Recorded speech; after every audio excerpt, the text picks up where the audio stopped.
Hello everyone, you're on the GeekBox YouTube channel. Today you will find out how to connect Bluetooth earphones to PlayStation 5. Let's go. The PlayStation 5 does not support Bluetooth audio accessories. You can use earphones with PlayStation 5 support. Or you can use Remote Play. Open System, Remote Play Enable.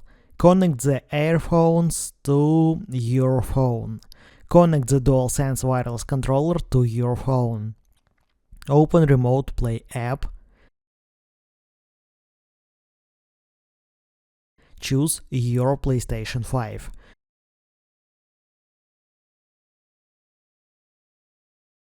Your PlayStation 5 and your phone must be connected to the same Wi-Fi network. Now the sound goes to the phone and through the phone to the earphones.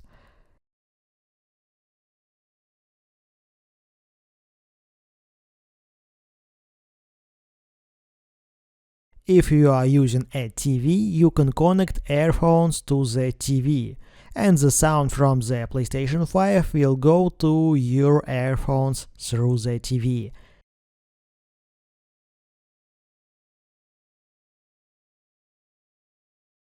That's it. Now you know how to connect Bluetooth earphones to PlayStation 5. Thanks for watching, don't forget to like and subscribe to the channel. Good luck and see you soon.